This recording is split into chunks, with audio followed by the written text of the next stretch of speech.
요한복음 17장 15절에서 예수님의 위대한 첫 번째 기도와 간구가 우리가 왜 이 세상에서 천국으로 우리를 데려가 달라고 기도해서는 안 되는가 였다면 두 번째 간구인 17절 저희를 진리로 거룩하게 하옵소서 아버지의 말씀은 진리니이다 라는 말씀은 사실상 첫 번째 그 기도에 계속되는 기도라고 볼 수 있는데요. 우리를 이 세상에서 하나님께서 보호를 하는 것이지 이 세상에서의 어려움이나 문제들로부터 벗어나는 것이 아니라는 것입니다. 똑같은 말씀이 17장 19절에 나옵니다. 또 저희를 위하여 내가 나를 거룩하게 하오니 이는 저희도 진리로 거룩함을 얻게 하려 함입니다. 이렇게 말씀하고 있습니다. 이 거룩하게 하다라는 단어가 과연 무엇을 뜻하는지 정확한 정의를 내는 것부터 시작하지 않으면 안 됩니다. 쉽게 얘기해서 이 거룩하게 하다라는 것은 영혼이 튼튼하고 견고해서 그 발바닥으로 인생의 그 가시밭길을 가면 그 가시가 부러질 정도로 견고하고 튼튼하다 이런 뜻입니다. 그 반대는 영혼이 깃털처럼 가볍고 연기처럼 흐물흐물하다 이 뜻이죠. 이 거룩하게 하다라는 것은 하나님을 섬기기 위해서 따로 구별하다는 뜻인데 사람에게만 국한된 게 아니고 모세에게 율법을 주실 때 그 거룩한 산, 신의 산이 거룩하게 구분된 것 같이 어떤 건물이나 그릇이나 성막이나 성전에서 쓰던 어떤 기구나 도구들에 대해서도 쓰이고 있습니다. 그런데 거기에는 이중적 측면이 있는데 첫 번째는 오염시키는 더럽고 그런 것에서부터 구별된다 이런 뜻이고 둘째로는 좀 더 적극적인 뜻이 물건이나 사람이 하나님께 전적으로 드려져서 그의 쓰임에 바쳐진다는 뜻입니다. 고린도전서 6장 11절에 보시면 주 예수 그리스도의 이름과 우리 하나님의 성령 안에서 씻음과 거룩함과 의롭다 하심을 얻었느니라 이렇게 말씀하고 있습니다. 그러니까 그들은 영원 전부터 구별되었습니다. 우리가. 그러므로 그들을 더욱더 구별하시옵소서 이런 뜻입니다. 그러니까 하나님에 속한 자, 우리가 신자가 하나님에 속하게 되었다. 그 소속의 문제입니다. 그래서 17장 15절에 그럼에도 불구하고 15절에 이렇게 나오지요. 내가 비웃는 것은 죄를 세상에서 데려가시기를 위함이 아니요 오직 악에 빠지지 않게 보존하시기를 위함이니이다. 이렇게 말씀하신 것처럼 이 거룩해진 이 그리스도인들과 또한 이 세상의 악과의 관계에서 어떻게 적용될 수 있는가를 우리가 물어야 합니다. 우리는 보통 사람들은 인간의 삶의 모습이 그 사람의 어떤 성실된 어떤 지식, 지혜에 의해서 인생이 펼쳐진다고 생각합니다. 어느 정도는 그럴 수 있습니다. 지식이 많아가지고 좋은 직장에 취직하고 그리고 좋은 아내나 남편을 만나고 돈도 많이 버는 등의 그 행복이 주어집니다. 어느 정도는 그렇다 있는 것입니다. 그러나 사실 우리의 운명은 실제로 영원 전부터 하늘나라에서부터 결정되고 좌우됩니다. 사실 이렇게 따지면 심지어 우리 신앙마저도 잘 믿느냐 못 믿느냐에 아무 관계없이 우리 삶이란 것이 그렇게 만만치가 않습니다. 욥 같은 경우에요. 욥의 신앙이 하나님이 인정하실 만한 수준이었으나 욥에게 닥쳐오는 재난에는 그의 신앙도 힘을 쓰지 못한다는 것입니다. 인간에게 다가오는 재앙과 고난은 일정한 법칙이 없습니다. 인왕보 아닌 그 원인을 모르는 알 수 없는 재앙들이 더 많습니다. 인생을 살다 보면. 참으로 아이러니한 게 우리 신앙이 좋아서 재앙을 막지 못합니다. 그렇다. 신앙이 좋다 하더라도. 오히려 불신앙이 번영을 가져오는 경우도 있습니다. 참으로 부조리하고 불공평한 삶이 아닐 수가 없습니다.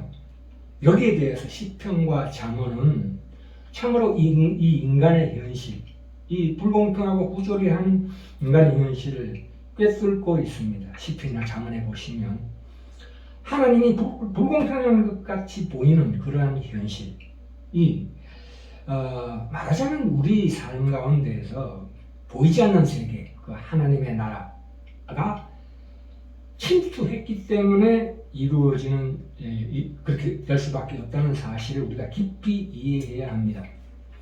욥기 1장에 보시면 이 부조리하고 불공평한 현실이 우리의 현실이다 라는 뜻이 여기 나와 있습니다. 여기 보시면 사탄이 나타납니다. 사탄은 이 하나님을 경외하는 욥의 신앙을 왜곡하고 평가절하하고 있습니다.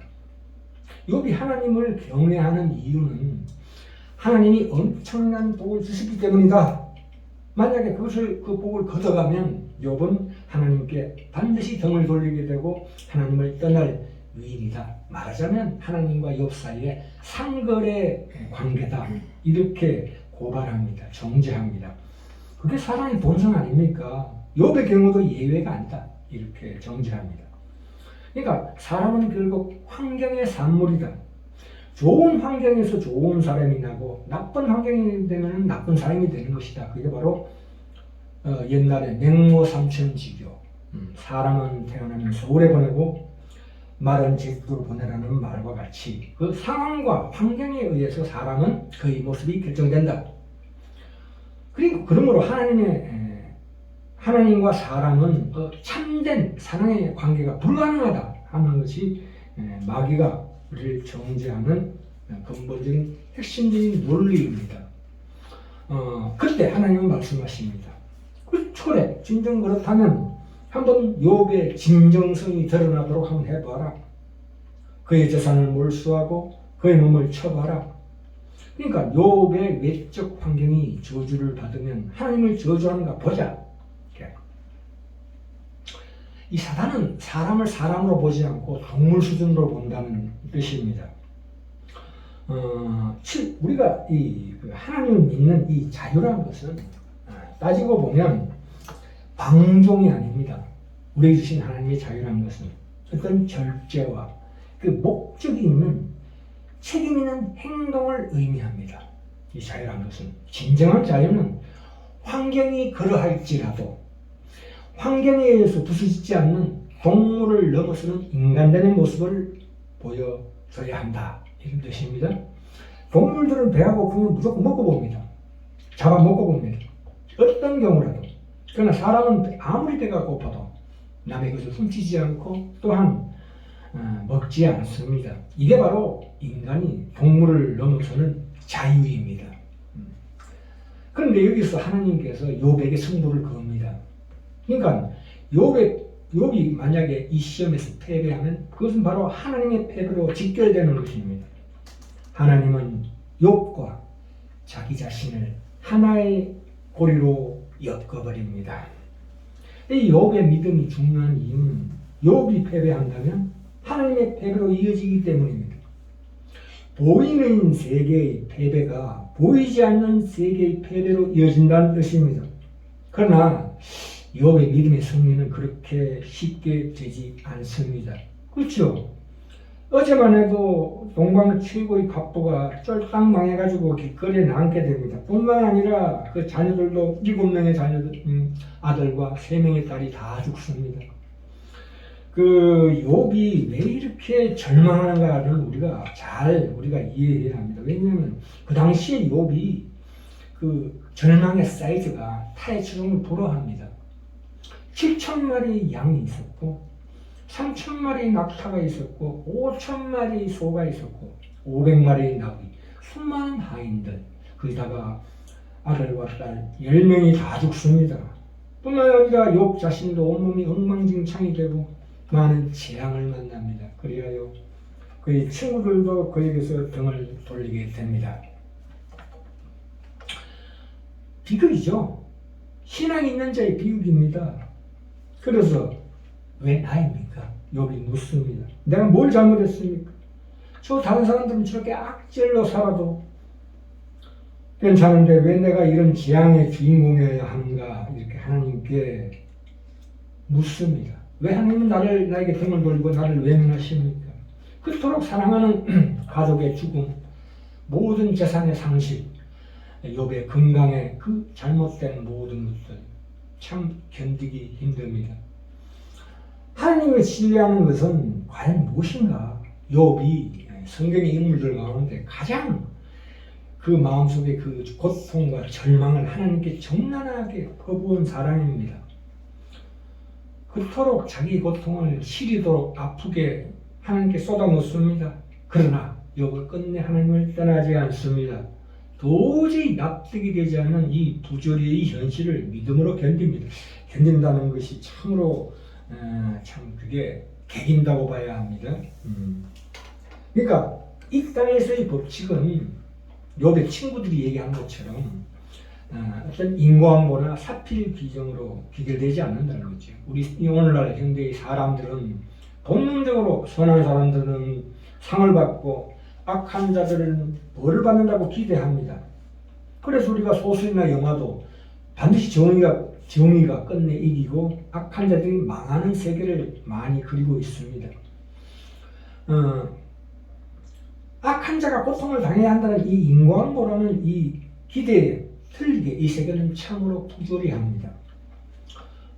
이 세상의 법칙은 어떤 법칙도 통하지 않는 말하자면 마음대로 굴러가는 것 같습니다. 참 욥은 바로 이 세계가, 이 세상이, 이 땅이 참으로 부조리하고 불공평하게 흘러간다는 것을 경험으로 만나게 됩니다. 그러니까 이토록 이치에 맞지 않는 세계를 다스리는 하나님을 어떻게 신뢰하고 믿을 수 있겠는가? 라고 묻습니다. 그러니까 거룩으로 가는 길에서 반드시 우리는 이런 만나야 되는 이런 문제가 참으로 우리에게 닥쳐진 큰 난제가 아닌가 합니다. 그러니까 욥이 불평하는 것은 무엇입니까? 본인이 무지하다는 뜻이 아니라 불공평하다는 뜻입니다. 이 불공평은 인간 세계의 분명한 현실입니다. 태어나자마자 죽어가는 아이들도 있고 굶주림에 허덕이는 사람이 있는 반면에 호화스럽게 식탁을 장식하는 사람들이 많죠. 이 불공평과 하나님의 공의가 어떻게 공존할 수 있느냐는 것입니다. 근데 하나님을 믿을 수 없다는 말은 하나님이 공평하지 못하다는 사실에 기인합니다. 하나님을 그토록 신실하게 믿었던 자들이 많이 사자밥이 되고 정부 권력이나 나치에 의해서 참 어린아이까지 목숨을 잃는 우리가 현실을 많이 봅니다. 그런데도 하나님은 조금의 믿음의 말도 우리에게 주지 않으십니다. 참 이런 말씀 드리는 저 자신에게도 죄송하고 사실 이게 훈련이라고 얘기해도 참 이게 진정으로 그런 고난을 당하는 사람들의 입장에서는 전혀 위로가 되지 않습니다. 그러니까 이 위로의 말들은 하나님께서 불공평하시다는 사실을 더 분명하게 드러내줍니다. 그런데 놀라운 사실은 우리 주 예수 그리스도께서 그 하나님이심에도 불구하고 그 세상의 불의와 불공평에 의해서 희생 제물이 되어 십자가에 돌아가셨다는 사실입니다. 이 세계의 불공평이 가장 두드러지게 나타나는 현상이 바로 예수 십자가 사건입니다. 이 땅에서 하나님이신데도 사람처럼 사시는 그 하나님이조차도 이 불공평한 세상의 채찍을 그의 온몸으로 고스란히 받아들이고 있습니다. 그러니까 하나님조차 이 세상의 불공평을 제거하지 않으신다. 예수님께서 많은 치유 사역을 베풀었는데도 불구하고 거기도 공평한 게 드러나지 않습니다. 기껏 예수님이 가시는 길목에 있었던 그 바디메오, 그 우연히 있어서 고침을 당한 거지. 그 외에 길가에 더 많은 맹인들이 있을 것 아닙니까? 그리고 혈루병을 앓는 여인이 예수님의 옷을 붙잡았기 때문에 나섰지, 그렇지 않았던 수많은 질병의 여인들은 예수님이 불공평하게 고쳐주지 않았습니다. 과연 이것이 무엇을 뜻하는 것입니까? 예수님마저도 그 불공평을 그대로 두시고자 했던 것입니다. 그러니까 이 불공평, 부조리한 것이야말로 하나님이 이 세상을 다스리시는 하나님의 섭리이다. 하나님의 통치의 전략이다. 이렇게 보시면 됩니다. 이 하나님의 통치를 이해하지 못하는 것은 당연하다. 눈으로 봐도 보지 못하고 귀로 들어도 듣지 못하고 마음으로 깨닫지 못한 것 같다고 마태복음 13장에 나와 있습니다. 어떤 이유에서든지 하나님은 이 상처받은 악의 세계를 아주 오랜 시간 동안 타락한 상태에서 그대로 견디게 하십니다. 그런 현실을 사용해서 우리의 인격을 형성해 가십니다. 그래서 우리는 결국은 그 하나님을 마지막까지 신뢰하든지 그렇지 않으면 하나님을 떠나든지 이 선택의 기로에 서게 됩니다. 결코 우리는 신자는 이 선택을 피하지 못합니다. 그 누구도. 선택의 기로에 섰을 때 택한 자는 어떻게 됩니까? 하나님을 더욱더 믿고 신뢰하는 방향으로 가게 됩니다. 욥기 38장에 41장에서 하나님이 드디어 나타나셔서 욥에게 그럽니다. 네가 내 입장이 되어봐라. 네가 이런 일을 네가 할 수 있느냐? 창조물을 보여주시면서 모르면 입 닥쳐라. 이렇게 말씀하십니다. 이 불공평한 것이 하나님께서 통치하신다는 뜻입니다. 우리가 어린 시절에는 우리 육신의 아버지도 이해하지 못합니다. 그런 나이가 들면 그 아버지의 마음을 알게 됩니다. 그 아버지가 누구인지 아는 순간에 그때야 비로소 우리는 우리 자신을 알고 내가 구하는 것이 과연 무엇인지 알게 되고 그래서 입을 다물게 됩니다. 그리고 더 하나님을 그 아버지를 믿고 신뢰하게 됩니다. 그런데 우리는 항상 그러죠. 한마디만 해주세요. 이 하나님의 친구를 견디지 못하고 있습니다. 우리가 마태복음 13절에 아까 그 말씀드렸죠. 눈으로 보지 못하고 눈으로 보아도 보지 못하고 귀로 들어도 듣지 못하고 깨닫지 못한다는 말씀이 어디 나옵니까? 이사야서 6장 9절에서 10절에도 나오고 계시록 2장 17절에도 나옵니다. 하나님의 침묵과 그 보이지 않는 세계, 하나님의 나라 우리에게 보여주시는데 보지 못하는 자는 보지 못하고 보는 사람은 본다. 보지 못하는 자는 어떻습니까? 먹고 살기도 바쁜데 무슨 한가하게 천국이니 하나님 나라니 영생이니 이게 관심이 대상이 되지 못합니다. 마태복음 7장 6절에 나오지요. 거룩한 것을 그에게 주지 말고 나의 진주를 돼지 앞에 던지지 마라. 이렇게 나옵니다. 우리는 돼지가 아닙니다. 사람입니다. 영적 감각이 회복된 하나님의 사람들입니다. 그래서 우리가 보이지 않는 하나님의 세계를 맛보고 경험하게 하나님께서 하십니다. 그런데 가장 중요한 문제는 하나님께서 모세에도 나타나시고 엘리야에게도 나타나시는데 오늘날 왜 하나님께서 우리에게 나타나시지 않는가? 하나님은 오늘날 우리의 신약시대 성도, 오늘날의 우리 신자들에게 절대로 구약과 같이 그렇게 기적적으로 역사하지 않으십니다. 왜 그러냐면 이제 그 성숙된 신앙을 요구하기 때문입니다. 하나님은 강제로 신앙을 강요하지 않으십니다. 이사야서 45장 15절에 분명히 나옵니다. 하나님이여 진실로 주는 스스로 숨어 계시는 하나님이십니다. 이렇게 말씀하고 있습니다. 진실로 숨어 계시는 하나님이십니다. 이 거룩이란 것은 그 신앙의 거룩은 성격상 강제로 이루어지는 게 아닙니다. 탕자의 비유에서도 볼 수 있죠. 탕자가 아버지를 떠나지만 아버지는 그 아들이 집을 나갈 때 무력하리만큼 그 아들을 붙들지 않습니다. 아무 얘기를 하시지 않고 그를 사지로 내보냅니다. 불신앙의 세계로 아들을 떠나보냅니다. 참 미스터리입니다. 이 비유가 우리가 이 신앙의 영역이 참으로 자발적이 되어야 한다는 것입니다. 이 거룩이라는 것이 바로 자발적인 그 자유. 그럼에도 불구하고 하나님을 믿는 그러한 자발적인 신앙을 필요로 하기 때문입니다. 하나님 그분조차도 신앙하는 사람을 강제로 어떻게 할 수 없다고 해도 무방합니다. 그렇죠. 우리가 하나님이 조금이라도 자기 모습을 드러내는 순간에 그 엄청난 강제력으로 말미암아 그 사람의 자유가 상실이 됩니다. 그렇기 때문에 이 거룩, 이 신앙이라는 것은 사랑과 자유의 문제이기 때문입니다. 하나님은 그분의 권능으로 이 세상의 악의 세력을 단번에 쳐부시지 않으십니다. 왜냐하면 하나님께서는 그 속에서 우리로 하여금 든든하고 견고한 영혼으로 만들어 가신 그 치열한 하나님의 사랑이 있기 때문입니다.